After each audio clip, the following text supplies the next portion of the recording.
Welcome to A Double and Dice with your host Kim. and Jocelyn. Pour your favorite beverage, Pull up a comfy chair. because we are ready to roll. Welcome to episode 64 of A Double and Dice, and today we're going to talk about some exciting news that went down the pipe last week. I don't know.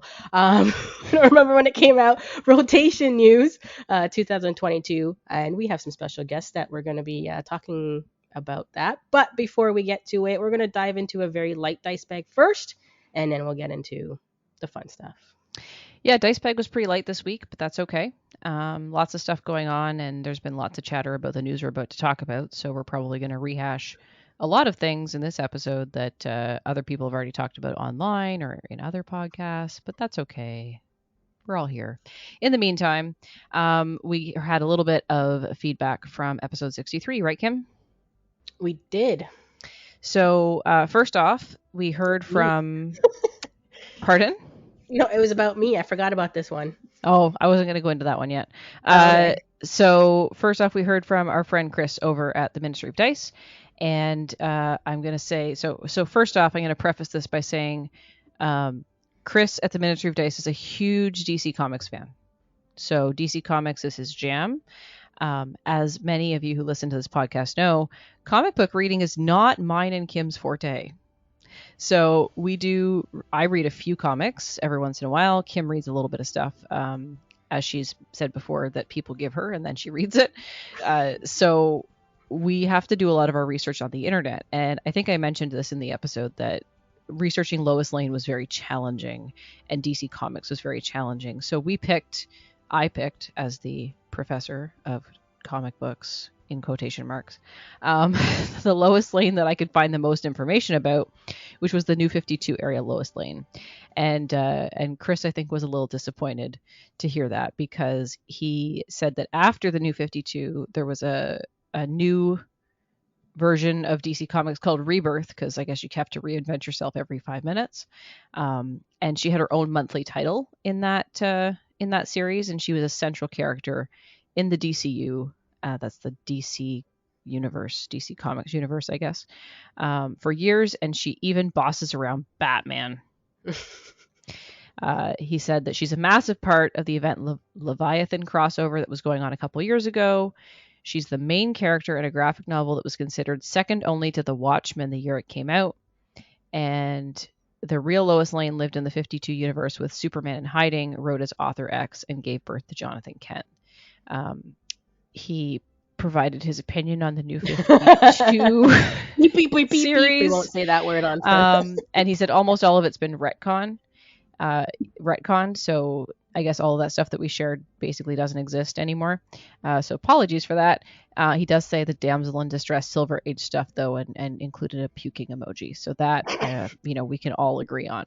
He did finish by saying Lois is badass. She's been pretty well written over the years. He loved her in the 90s when he was reading lots of Superman titles back then. So I am glad that there are better versions of Lois than what I was able to dig up on the New 52. And I really want to thank Chris for sharing that with me. And I think I may have to run all my research past Chris for future female series DC Comics people in future. Yeah, we're gonna ask him. So we're doing this character. Which one should we do? Yeah, can you give me a few reference materials? Yeah. So we'll see how that goes. But yeah. So thanks, Chris, for reaching out. We do appreciate it. I definitely appreciate hearing that Lois is better than I expected her, or not that I expected her to be. I expected her to be better than my research was. So I'm glad to find out that I was wrong and there is a better version of Lois Lane. With that said, I think the cards coming up in Superman Kryptonite Crisis. That's the set that's coming out now. Yeah, Wonder Woman. Yeah, that was a while ago. Superman Kryptonite Crisis. I'm glad that there's some cool cards in there, and the super rare that we talked about, I'm still really excited about. So that was that. And then the second piece of feedback we heard from was our friend Jackalope Spam, aka Nick, and he provided some information to Kim about Secret Wars 2099, because she mentioned that was you have that trade, right, Kim? Yes, I have that comic book. Yeah. And he said that it is part of the Secret Wars stuff. He said one of the domains of Battle World was 2099, and that was a futuristic setting. It's probably got tie-ins from that alternate Marvel universe, but it has a decent little story, and it should be a part of a mini-series. It can probably be read self-contained, but you would get more out of it if you read some of the other Secret Wars information. So, Kim, did you read it yet? No, and I'm actually looking to see what number it is.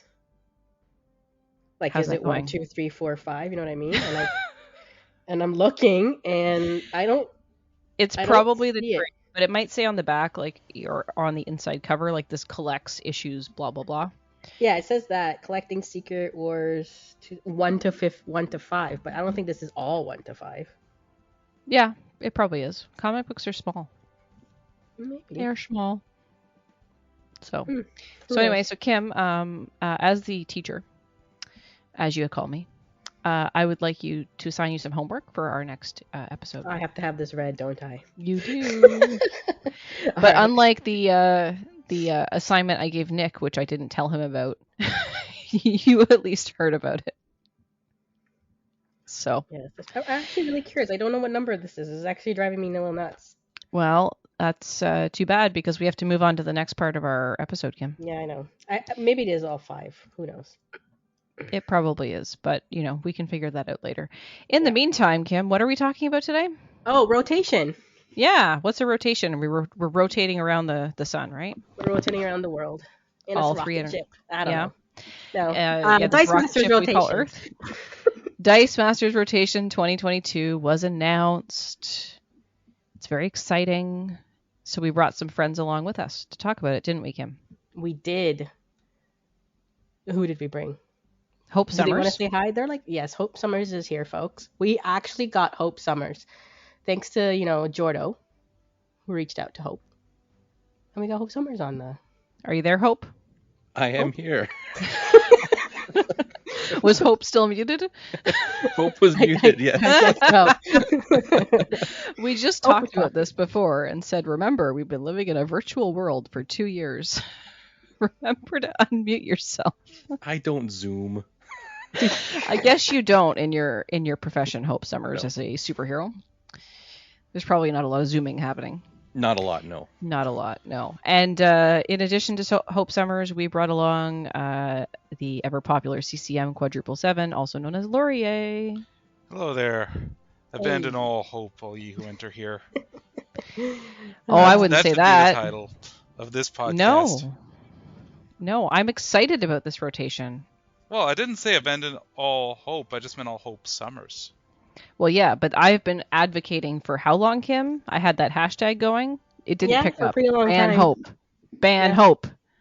And we don't have to ban her now because she's being rotated out. Spoiler alert. Yeah, and I think that can just about summarize Jourdo and I's previous discussions on the topic as being rather incorrect. Mildly. Well, a little bit. A lot. 99%. Well, actually, let's get there. So folks who haven't actually seen the video, which we will put in our show notes. Actually, Lori you should just go and- watch it right now. Pause the Yeah, just watch. podcast. We'll pause as we always do, right, Jocelyn? Yeah. Go pause. Yeah, Go watch it. exactly. We'll be here when you get back. And then Anyway, you can go back. imagine a laugh track being put over Jourdo and I as we speculate about rotation. Yeah. Actually, I rewatched the video because I made notes. Oh, okay. So here is a brief summary of what Laurier and Matt talked about. Now, this came out before the official rotation that Wizkids sent out, which actually didn't have a date here, so I don't remember when they actually did it. It would have been probably mid-June, I would assume, little end of June. It happened. So it came out right after you and I recorded, Kim. Yeah, that's right. So, it'd been 2 So weeks if you ago. remember, we recorded early that week because I had something happening on the usual recording day, and then the day before we would have recorded, which would have been the Wednesday, this came out. Yes, Yeah, it came June out June 22nd. Yep. Yep. So Jourdo and CCM did a video before that, like a few days before that, or you guys did it a while before that? I can't remember, but and they had the speculations. You want to give us what you guys Well, yeah, we wanted to get it in before the announcement came out because we knew the announcement was coming. So we just wanted to kind of give our best quote educated guess as to what we think was going to happen. And I mean, we weren't wrong on everything. No. we were wrong on a few things. Um, like we were correct in the sets they were keeping. In some of the sets they were keeping. Well, of the draft packs. Yeah. We were 100% correct on the draft pack sets. Okay. Which would have been Okay. 60% of the time it Infinity works every time. Yeah, exactly. and Dark Phoenix. Yeah, exactly. We nailed it, man. The other stuff, maybe not quite as good. I mean, well, how do you want to do this? Like, go set by set and how we were wrong, or How about we just Overall, what did you say you thought was going to be staying in rotation? Maybe we start there. thought Justice was going to be kind of the cutoff point, the Justice Okay. campaign box. yeah, because we thought they'd play with the interactions that they gave us, you know? Because there were so many fun synergies between Dark Phoenix Saga and X-Men Forever, and between Kryptonite Crisis and Justice, that we thought it would be a shame not to have those sets, you know, together in the modern meta for a little while. So yeah, both of No. us thought it was going to stay, and like Laurier said, I thought for interaction wise, just from an IP wise, I thought it would stay, just because then you got more DC in there with the Marvel. And Yeah, because that was the only DC that really was out. yeah, yeah. And So, then, I mean, of course, you also yeah. thought that WWE and Dungeons and Dragons, Trouble in Waterdeep and Friends would stay in as well, right? I was undecided on WWE, honestly, because a lot of what you said about the HeroClix stuff, and the fact that it disappeared from the solicits. So I'm going. I think WWE is kind of going the way of Warhammer, and something's happened on the other side of the page that we don't get to see. Yeah. So I thought maybe it would stay, but I wasn't going to be surprised if they kind of shoved it under the rug and pretended it wasn't there. D&D shocked me 100%. Me too. Because I said, and I quote, I quoted this from the video, there will always be a D&D set in Modern. That Wrong. Yeah, I was a little incorrect on that. I should have a wrong button. You know, there's one of those buttons from Staples that they have that goes, what is it? Well, the Staples one says that was That's easy. Oh, Yeah. that was easy. Yeah. You Wrong. could just edit the sound over it after. Yeah, exactly. There's no such thing as editing on the Kim podcast. doesn't edit. So Well, yeah, I'll totally do that. the D&D one caught me off guard. I thought for sure there'd be a D&D. Mm-hmm. So that one surprised me, and then I mean the rest was kind of our OP kit discussion, which I'm more likely. I kind of wished for Kate Bishop to stay. In my heart of hearts, I knew she was probably going, but I kind of tried to will it into existence, and my power isn't apparently as good as Jocelyn's for willing things to happen with Dice Masters. I mean, it's a gift. It's also a heavy burden, and I have to use my gift with with caution. Okay. So, as someone mentioned to me in a Twitter message, that this rotation was sort of like Thanos' snap. Yeah, totally Right? was. It totally was. So Actually, that's kind of wrong. If it was Thanos' stab, it would have taken out half the cards. Took out 2/3 of them instead. It was an said aggressive kind of. Thanos snap. It was aggressive. yeah. So anyway, but it was definitely a deep cut, and if you have not read the rotation announcement, Kim, we're gonna link that in the show notes, right? Yeah. You can head we over can to briefly go over it, but yeah. yeah. And But we are gonna link it, so but you before can go we read it for yourself. stop talking about the article, there are a couple of things about it we should just bring up. First of all, the fact that they're bringing a concept to Dice Masters that we haven't seen, but that maybe HeroClix players have seen. The concept of putting cards on a watch list to be potentially banned in Modern. Because they're talking about doing this for two of the most powerful win conditions that are left, namely the Super Rare Master Mold, Endless Sentinels, and Thor Jormungand's Fear. So, Jocelyn, as an experienced Clix player, could you talk about what they usually do in HeroClix when it comes to those kinds of watch lists? Well, first off, I appreciate that vote of confidence in my HeroClix abilities, Laurier. I would not call myself an experienced Clix player. Of the However, 4 people that are here, you are Well, okay. probably the most Yeah, experienced. I also did not say competitive. I said experienced player. That is true. But no, so yeah, I guess I do have the most Clix experience in this room or on this Zencaster call. So yeah, so HeroClix has a tendency to put out a watch list. It's typically about once a year. Sometimes I think in years before I started to play, it might have been twice a year, but they used to get more sets than they've been getting. The pandemic hit HeroClix as well, although Dice Masters fans would beg to differ. There has been a marked decrease in the number of sets coming out for HeroClix since the pandemic started. So they put out a list and they identify characters or figures that they are looking at. They don't always say why they're looking at them. They just mention that they're looking at them. And this happened actually. They announced a watch list for HeroClix not long before this rotation announcement came out. And just last week they announced the results of that. What was really neat was that they identified each of the items that were being reviewed. They said why they were on the list and then what the results of that were. So there was I want to say like 6 or 7 figures on the list or game elements, because some of them were equipment that were on the list this year, and only half of them actually received an errata or a change, whereas the others were left with no changes. There was no effect that they've been removed from the watch list. So items in HeroClix get put on the watch list because there's a general feeling that either they're too strong or there might be a problematic interaction that they've discovered since the product has come out or the piece has come out. Once it gets out into the wider building of HeroClix teams, and then they sort of take a look at it from that. Generally, the items get either an errata or not, and usually the errata means it makes it less powerful, although there is one on the current list that got what is being considered an actual improvement in the way it works in the latest one, which is a character called Molecule Man. So yes, they put that out and then they put a date on it, just like they do a rotation, saying these changes will take effect on X date, and then they move forward.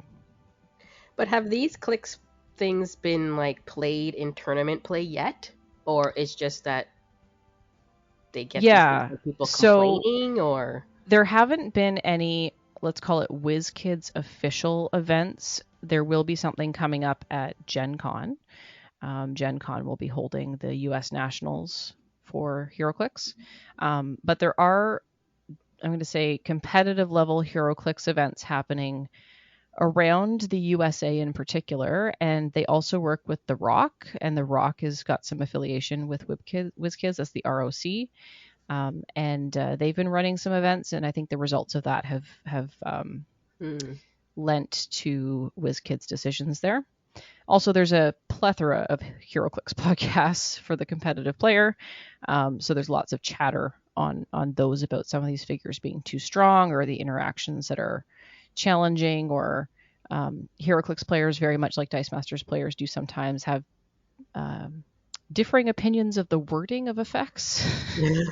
That doesn't happen in Dice Masters ever. No, not at all. There's no rules luring happening at all. HeroClix is very complex in some ways, in the way the beginning of the game works, and sometimes the cards just are poorly worded that have to be adjusted.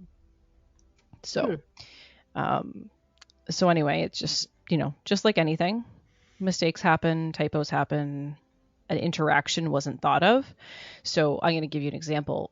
They put a Wolverine figure on the watch list, and it really probably didn't need to be watch listed. It just needed an errata, because they had forgotten, perhaps, and this is what it said in the feedback from the watch list, they had forgotten that there's a new way to bring X-Men characters into the game. It's called like swap tech. So you can change your characters at the beginning of the game.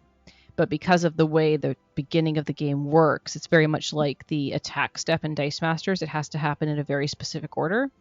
There was an interaction where if you brought the Wolverine in after the beginning of the game, it couldn't actually fulfill its effect, so no one could ever attack it and it could never die. Essentially. So they fixed the wording. is basically what they did. So, so yeah, and they keep an eye on it. They publish it every once in a while, and they primarily focus on modern age interactions. I wish they kind of actually gave us those details about Dice Master cards. Like, why would they put Thor Master Mold on a watch list? You know what I mean? Like, how they explain it for you guys for HeroClix. How come they don't explain it? Well, we don't know that they won't, because they didn't explain it until after they had reasoned out why they made the decision. So they just said, these are the characters or game elements going on the watch list. And then when the watch list results came out, it said, here's the item. This is the effect we reviewed. This is what we decided and why. Well, if we look at the two that they chose to put on that watch list, it's pretty obvious why they're there. They have Thor, who you field 10 characters and you win the game, regardless of any other damage that's dealt. And then you've got, and obviously there's ways to field characters very easily, particularly sidekicks using globals. So that damage can get out of hand really quickly. And then there's Master Mold, who produces 5/5 when he bleeping sneezes. So yeah, but Master Mold hasn't really been seen yet. Well, no, because Thor has been played last. No, when did Thor? Thor's been around for a while. Thor's been yeah. around since the fall of 2020 when Infinity Gauntlet came out. Yeah. What I But think no is real interesting tournament is play. both of these are 6-cost win conditions.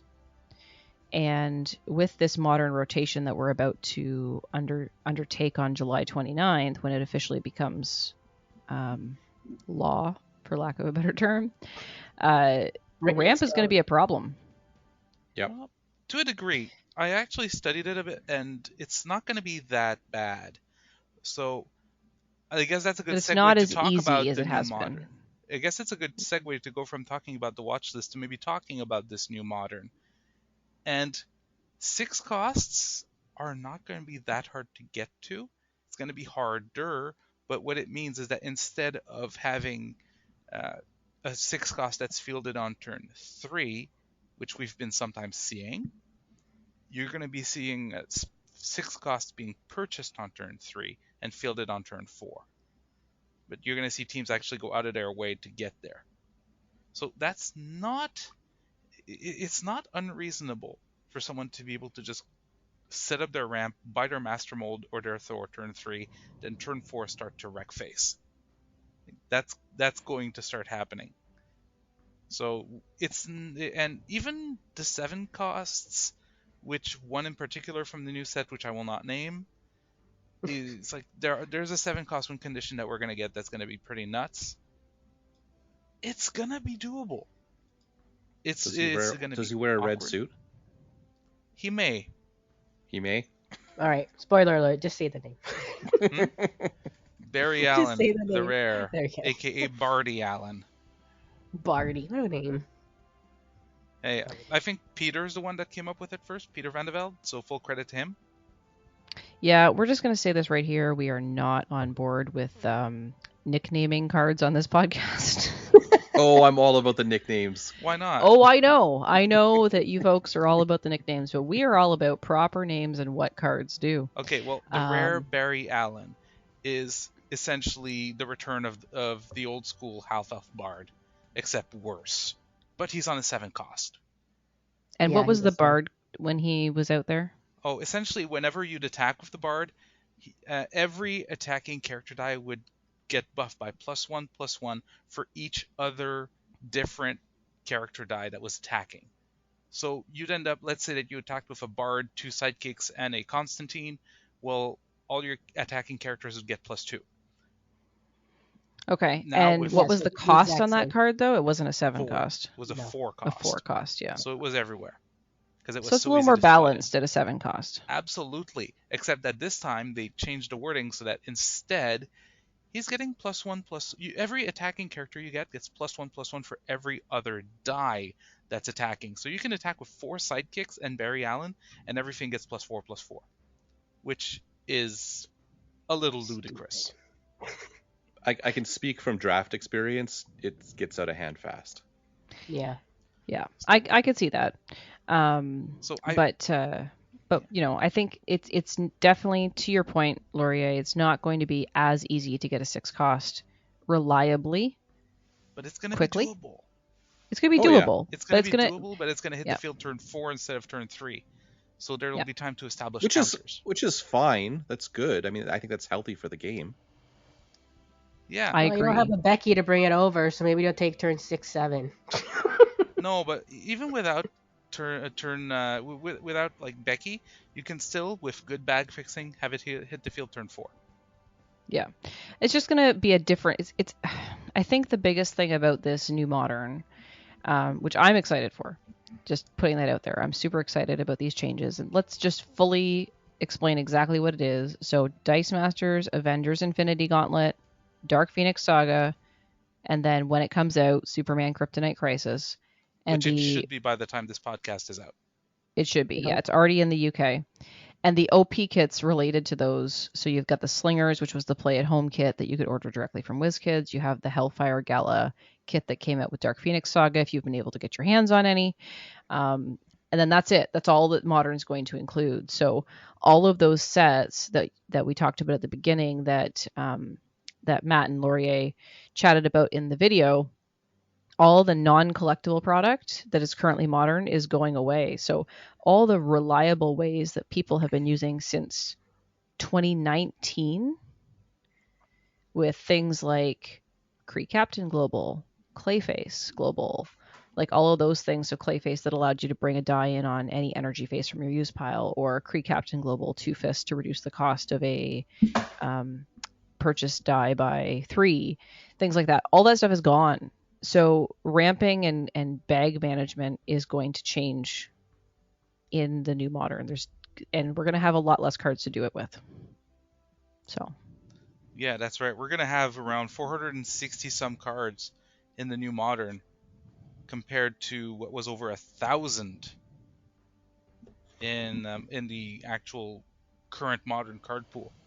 And that 400 and something is counting Kryptonite Crisis. Yeah. So yeah, which as we've mentioned should be in hands in North America by the time this podcast comes out, because this podcast is due to come out on July 11th, and the official release date as of right now is July 6th. So it should be in hand, and people should be able to start looking at that and playing with it. So yeah, so that's kind of where we're at. So we've talked about Thor. So Thor, as Laurier mentioned, that was one of the big win conditions that we've had out there recently. And when you field a character die, you deal 2 damage. Now, is that one's 2 damage to a character or player, right? correct. Yes. So you have the choice. Yeah. Yep.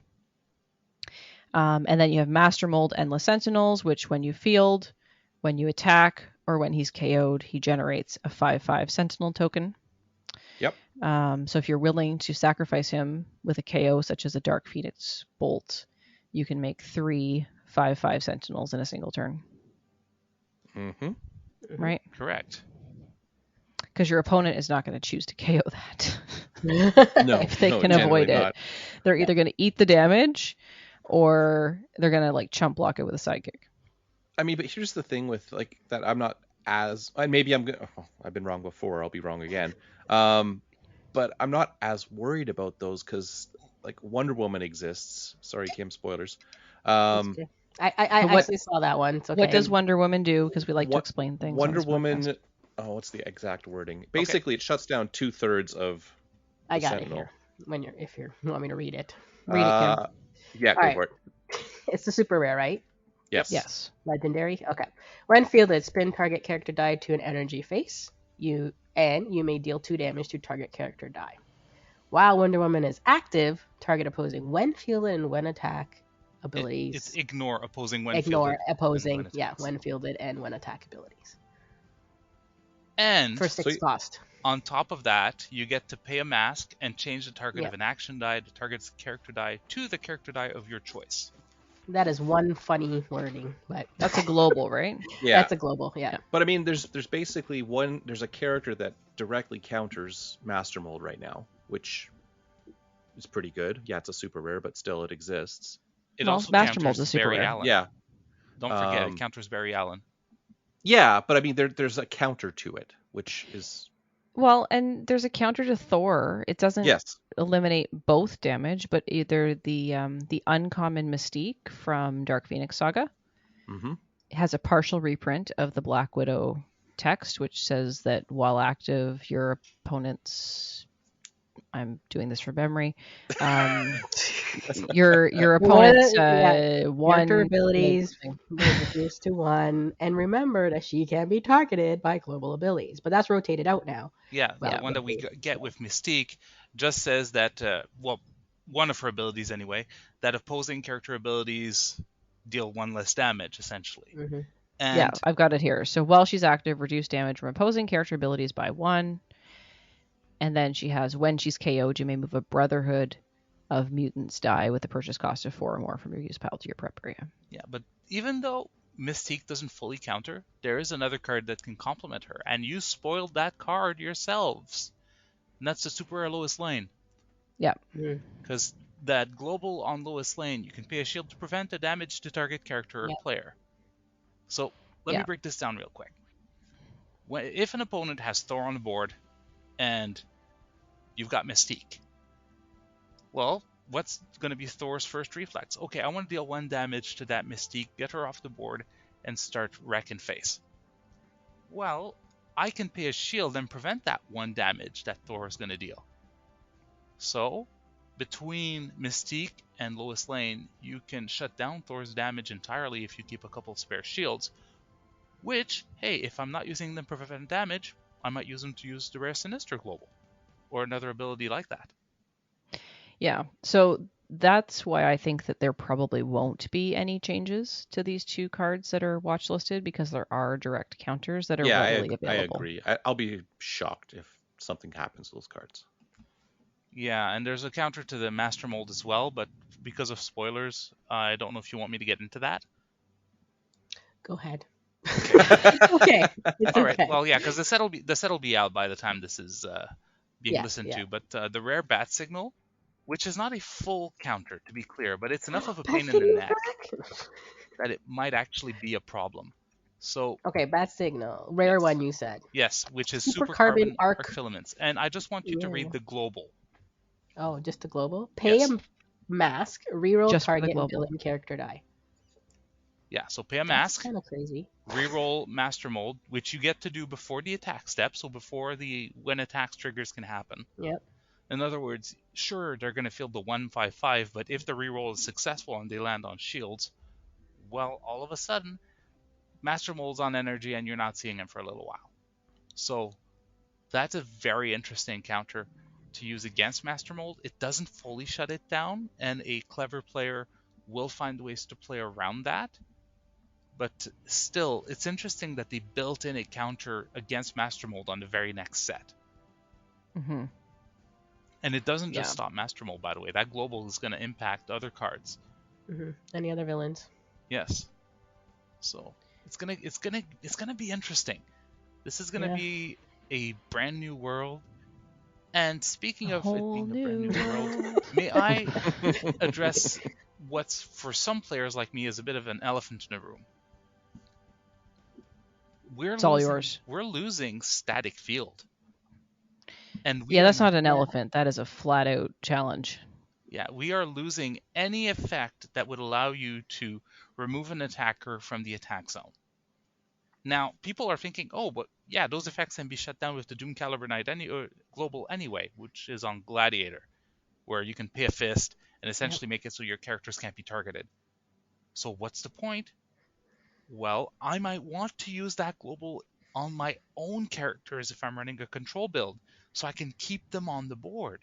Let's say I've got Wonder Woman and I'm trying to use it to shut down some opposing nasty stuff. Well, if my opponent can just say, oh, I'm using the Doctor Strange Global, you are the weakest link, goodbye. Well, and the Doctor Strange Global is pay a mask, target character die must attack this turn. Yes, exactly. So if my opponent uses that and I've got a Wonder Woman on my side of the board and there's no static field, I'm SOL. There's nothing I can do to prevent that from happening other than one weird interaction, which is to try to keep the rare Angela on your team, which gives every character die you control infiltrate, so that, you force her to attack, I can push her back, and then I have to hope my opponent doesn't have big enough characters to kill Wonder Woman. Yeah. So Yeah, that's an interesting interaction, Laurie, that you came up with, and I saw it in your article from last week, and I was like, I hit myself literally on the forehead, and I said to Rob, I didn't think of this, and I should have thought of this because I love Infiltrate. And I was worried about my Spider-Man, #rare Spider-Man forever, Spider-Man Public Menace, because, I want to attack with him and then I want to pull him back, and I can't pull him back if I don't have static field. So that Angela interaction was a really clever one that you came up with. yeah, well, thank you. And I'm sure that at a casual, semi-competitive level, you're going to see that happen. But at the top competitive level, and I'm thinking Memphis levels of play, are you really going to want to get that forecast on the board, hope that she doesn't get blanked, and then rely on that as your tech against an interaction that's on a global? It's Yeah, hope won't be possible. there, Laurie. It's been rotated.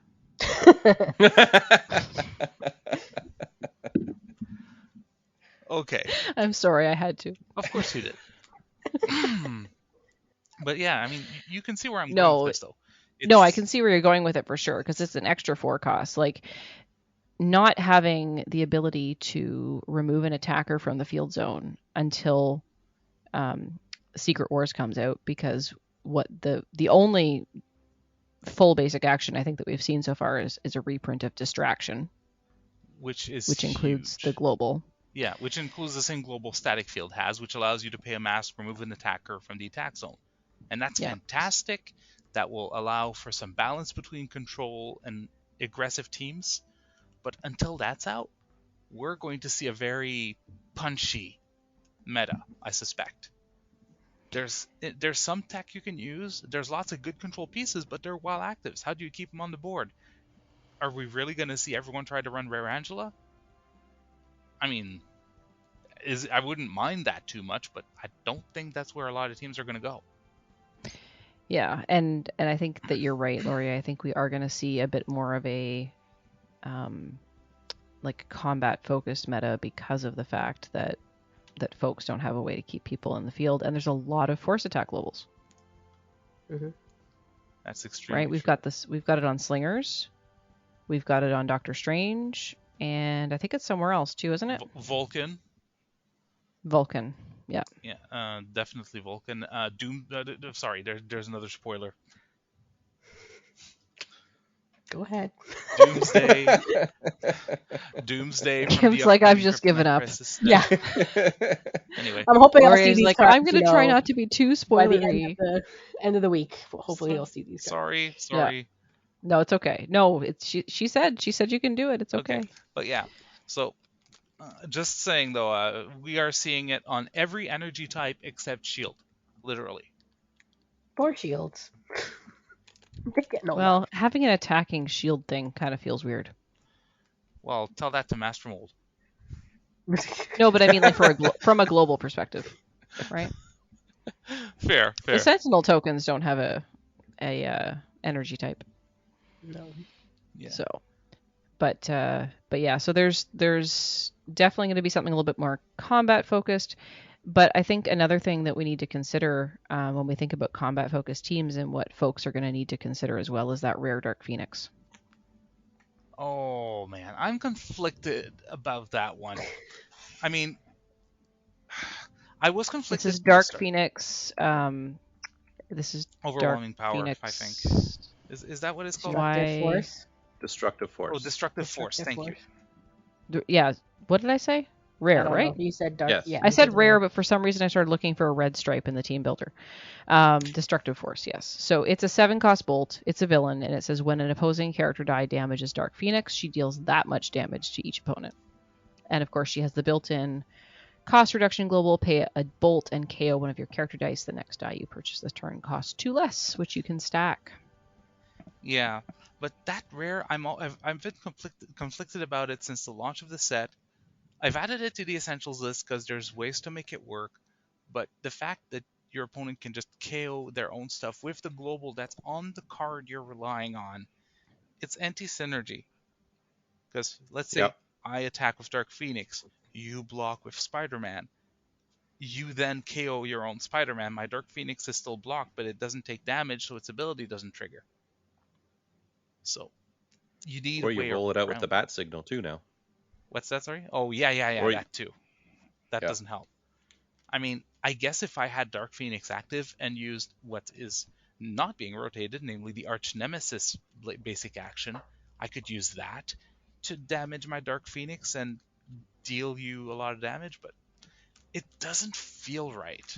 It feels a lot clumsier than what it should be for an ability that strong. So, but there are Arch some. Nemesis reads target character die you control and target opposing character die deal damage to each other equal to their A. Yes. And so you'd buy the action, you'd target, Yeah. you'd have your Dark Phoenix and some whatever big guy they have on the other side deal damage equal to their attack to each other. So that, and then you'd hurt your opponent, which could kind of work, but it's not optimal. Yeah, I think that it's more like, I think it's cool, and I think it would be great if we can find a more consistent way to make it work. Prior to rotation, of course, we had options to force a block, so you could force something to block it. Yeah. But we don't have any force blocks in the current modern that I'm aware of, unless there's something in Superman Kryptonite Crisis. Laurier? No globals. Okay.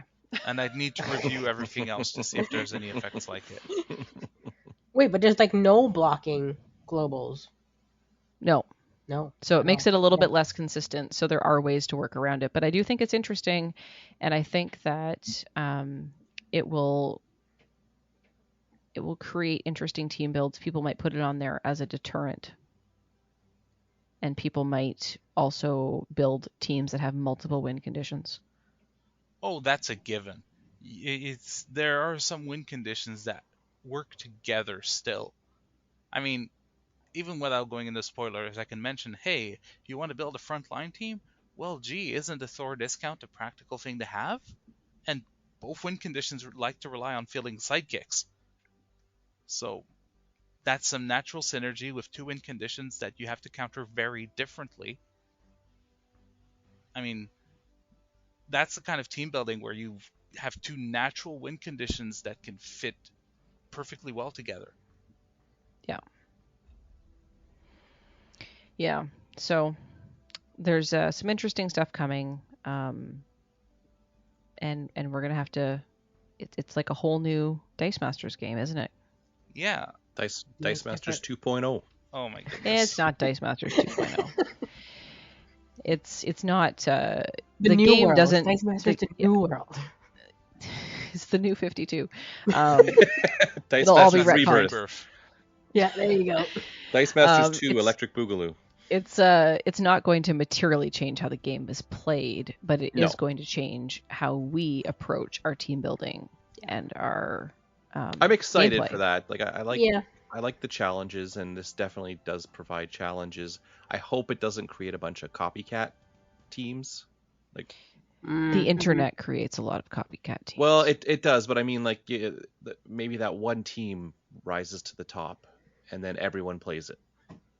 We Right. don't know what that team is yet, but Yeah, I think that there's a lot more options with the rotation because some of those big baddies are gone. yes, The fact that WizKids has put those two cards on a watch list, Thor and Master Mold, may mean that players start to build it with other things.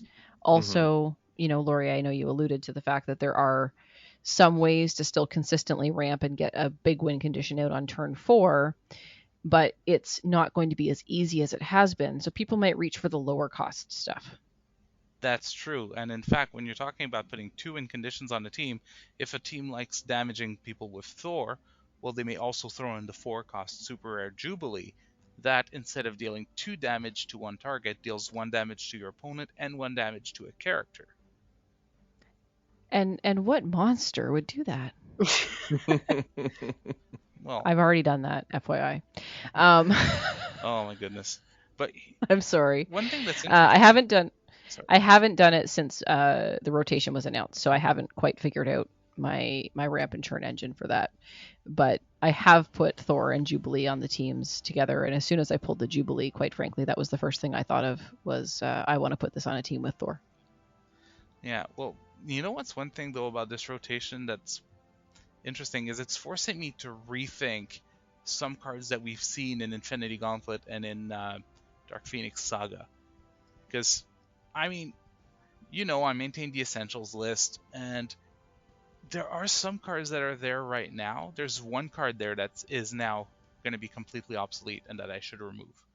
And that's the Uncommon Hela, where you can pay 2 to prep a Sidekick from your bag. That is completely outclassed by Mr. Sinister. I'm surprised I didn't catch on to that when I did that update. So that's going to be gone, just spoiler alert, in the next Essential List update. But there are some cards I may consider adding. Some cards that, in a smaller card pool, are looking better. I mean, for example, quick quiz for you. In the entirety of the new Modern that we are seeing, how many cards are we going to get that are going to be 1 cost? Don't check team building. 1? 1? In the new Modern? In the new Modern. Cards that are going to cost 1.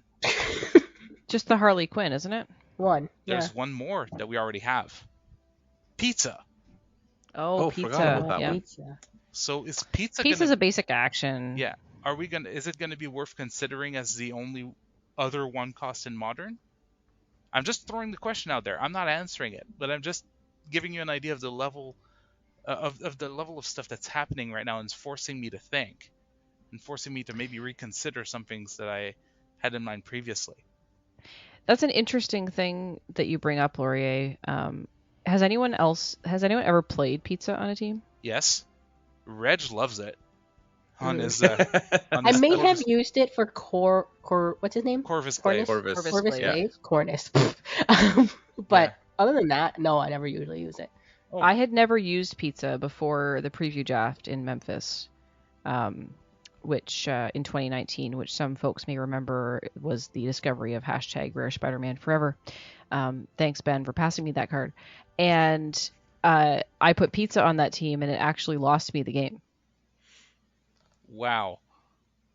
Yeah. Okay. So I have never put it on a team since because Did you really lose the game though? Like you walked away. I with didn't Rare lose the Spider-Man. game. I won. I got Rare Spider-Man.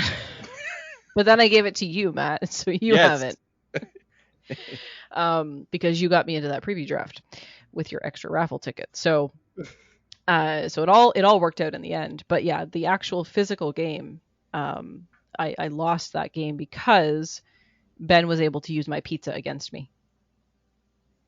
Well, anyway, I'm not saying it's necessarily going to make the list. I'm just trying to give you a little bit of perspective onto the kinds of cards that all of a sudden I have to take a step back and consider. That would never have been worth considering before.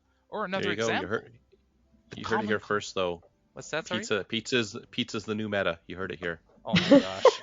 But let me give you another... It's the pizza meta. Yep. Let me give you another Hashtag. card as food for thought. Common Colossus. Oh yeah, 5 he should be cost? on the list Yeah, for sure. 5 cost, good overcrush ability, relevant energize ability, because feeling costs are a pain in the neck in this new meta. And he would never have made the list before, and I don't think anyone found it particularly scandalous that he skipped the list the previous time. But now that we no longer have Becky, is he going to be worth adding? See, this is the kind of discussion that I have to have, and the kind of reflection I need to have. So Common Colossus, is that the one skilled painter? Yes. Yeah. All right. So he has an energize, which field one of your character dice for free and spin it to level 3. Yes. And then he has Overcrush. Yes. As a 5 cost with up to 8 attack. So I used them in my team last week. So if you look for the article that's called New Modern Dress Rehearsal, you'll see that I used him, and yeah, he was a beast to be up against. Yeah, he was very strong when Rob and I played our sealed game series with our Dark Phoenix. We were playing that on Twitch, and I think the games made it over to the YouTube over at youtube.com/DayStationZebra. And that card was very oppressive in a sealed or draft format. Well, even beyond Sealed or Draft and Constructed, he can be a bit of a beatstick. I mean, I managed to win partly thanks to him, except it was obviously in a casual setting. Yeah, and I think we might see things like, maybe Living the Dream will have a bit of a day. It has a chance. Oh, yeah. Making the team might actually have a bigger chance now, because it allows you to roll a die from your use pile, and if it lands a character face, you get to feel it right away. And even if you miss it, it goes in prep and you get it next turn. Yeah, it's a good action. I like that a lot. And Living the Dreams is continuous. If among all your character cards on your team you have at least 3 loyalty counters, your character dice get +1 and Overcrush. And that just sits in your field. Again, there is a counter. There's ways to remove it. It's one of the Moira cards from Dark Phoenix Saga. But how many people are going to run that? Right? Not a lot. How many opposing teams are going to run the Moira that removes a continuous action die with the limited number of continuous action dice we have in Modern? Well, I could see a scenario where someone runs a rare Moira, which, by the way, can gain loyalty counters herself if you field an X-Men character of cost 3 or more, and they run rare Moira, they run Living the Dream, and they field her to get your Living the Dream off the board, and then when they get their own Living the Dream on, they're set because their Moira is going to have enough loyalty counters to trigger it. Yeah. So it's something to think about, right? So win conditions are going to change, things are going to have more opportunity, and that's what makes me most excited about this new Modern, because there will be teams that rise to the top, for sure. Yeah. There will be people taking other people's teams off the internet and tinkering with them and coming up with ideas independently of one another, right? And just magically figuring out things. We're all smart folks that play this game. A lot of us think in the same way, and we're going to come up with the same things even if we don't see them from each other. But there is a lot more variety than I think what we would see had all of the same old staples been in the 100%. Like, I'm excited to see what Memphis brings now, because I don't honestly know.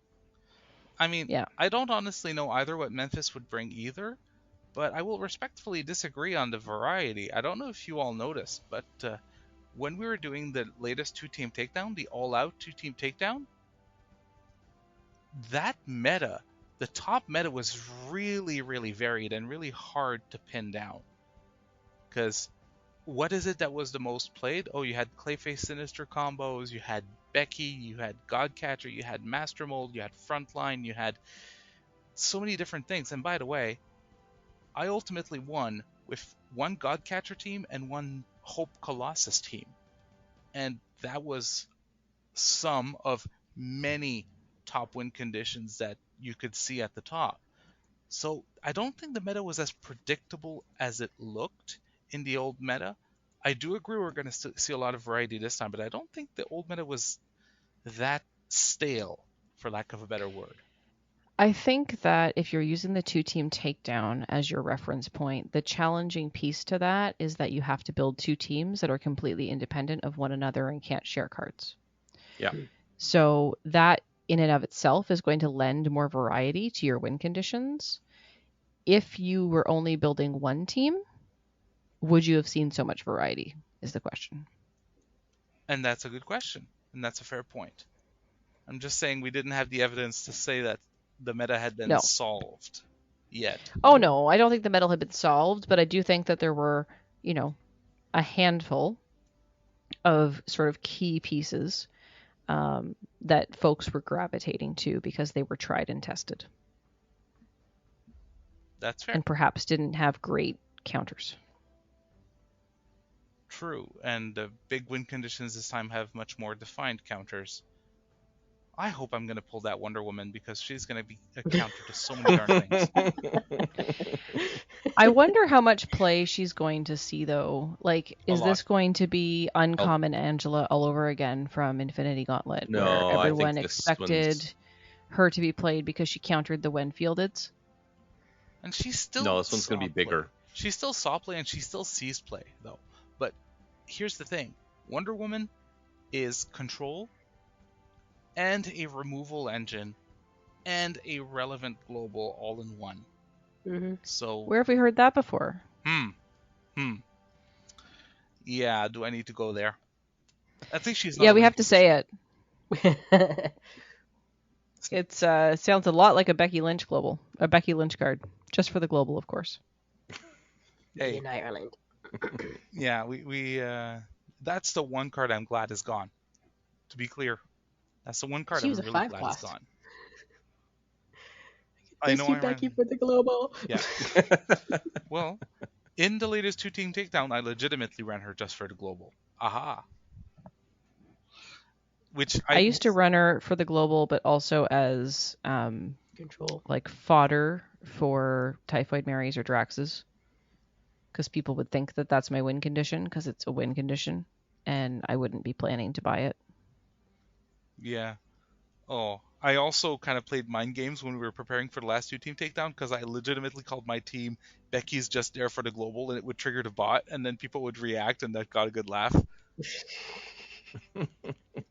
That's the bot on our Discord. If you're not Yes. familiar, if you go into the dmNorthTV Discord and you type in Becky for any reason, it will pop up a little bot message that says just for the global.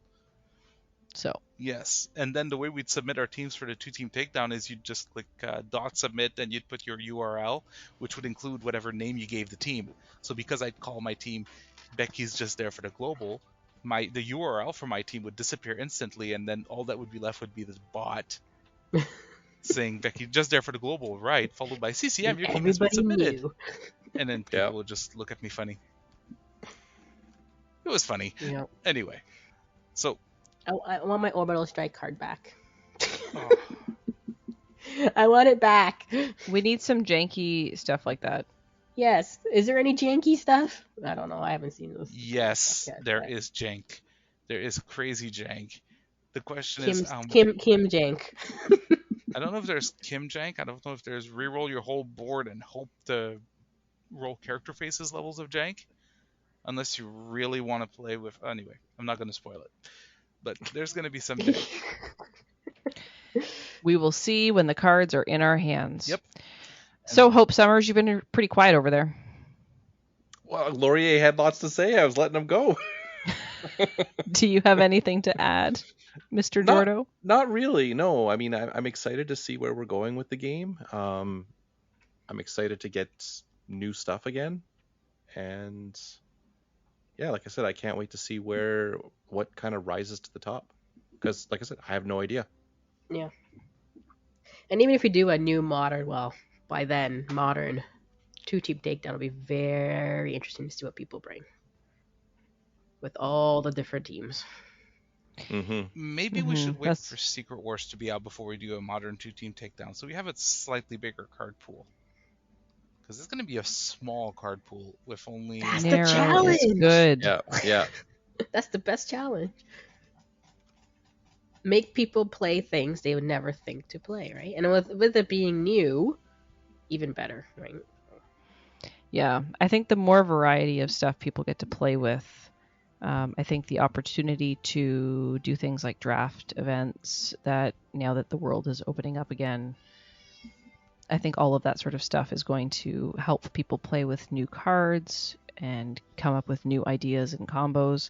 I know that's how I build and how I play. It's very difficult for me to theory craft or come up with ideas for teams without having played the cards generally, unless they run out and smack you in the face like a master mold does.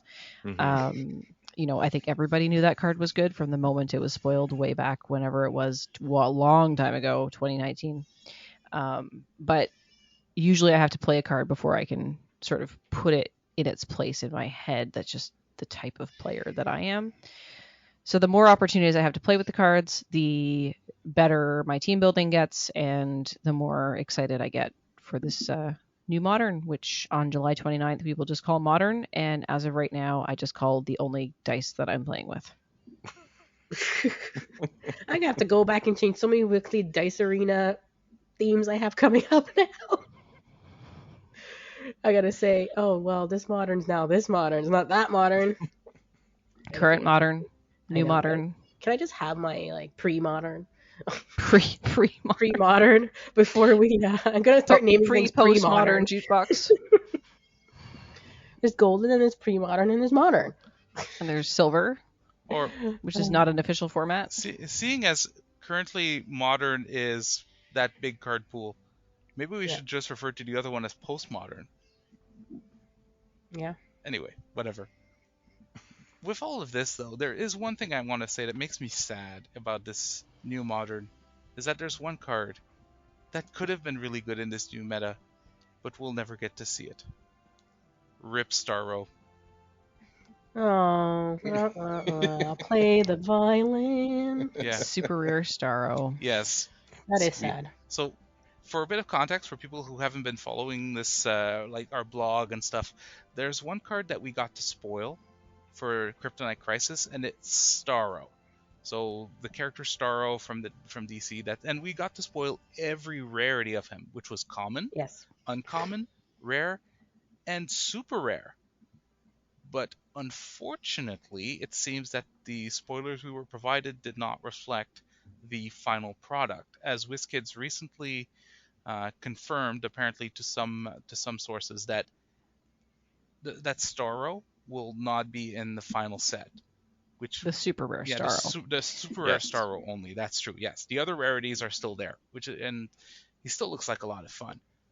But he had a good ability too. Yeah, where you could just field him, Control and just something. Yeah. take control of an opposing character on a 5 cost. So that looked like it was going to be fun, and we'll never get to see it for now. You never know. But I'm hoping it comes through on an op kit. That's my hope. I hope so too. Op kit. You never know. He'll show up. Yeah.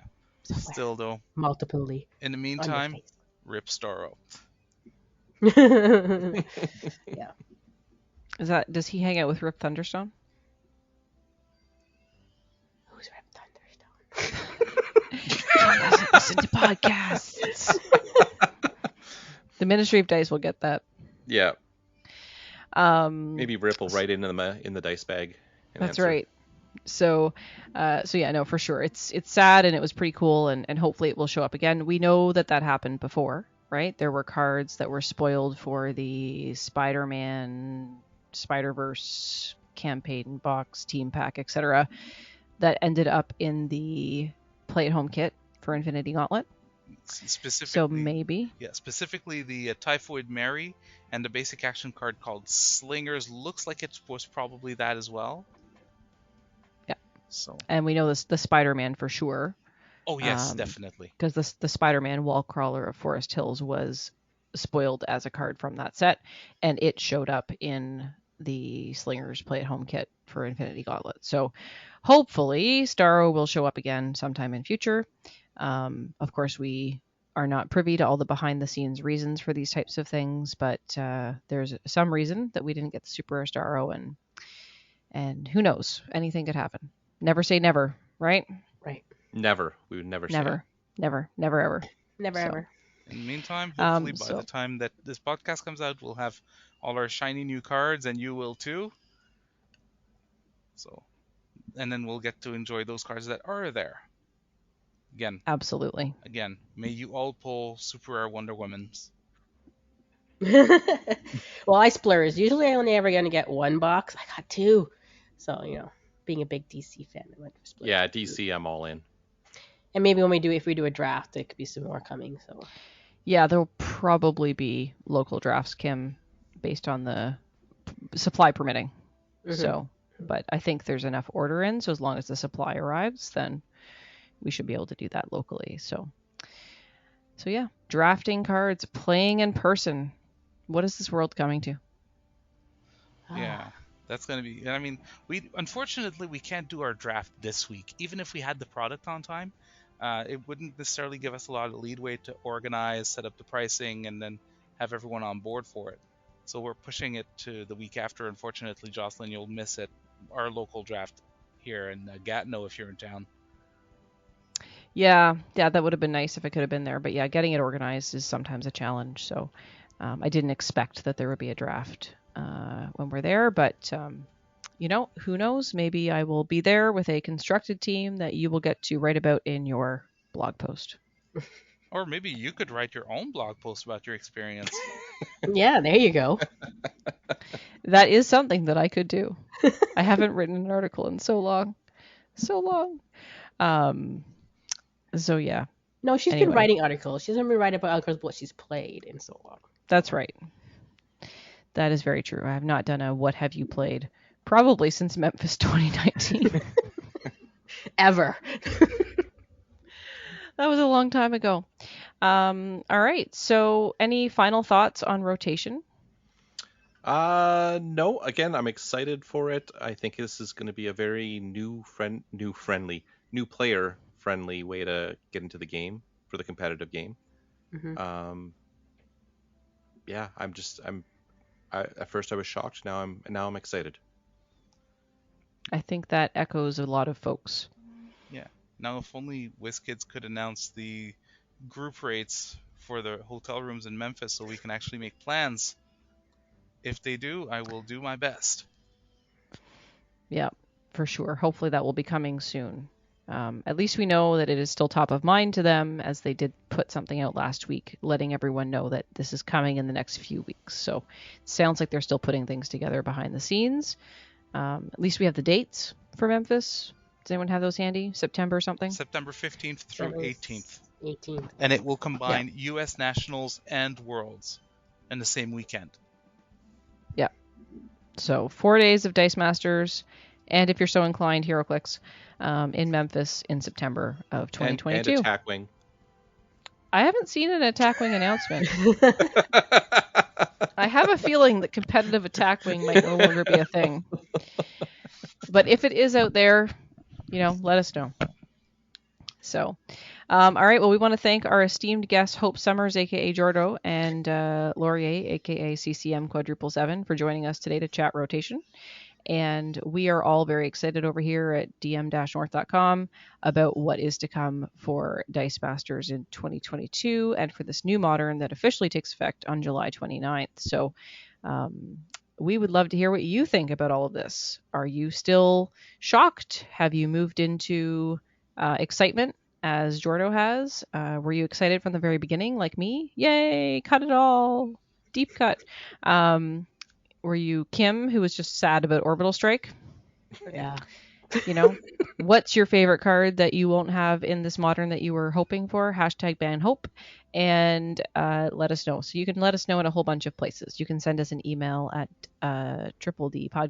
dm-north.com. You can find us on all the socials as dmNorthTV. That includes Facebook, Instagram, and Twitter.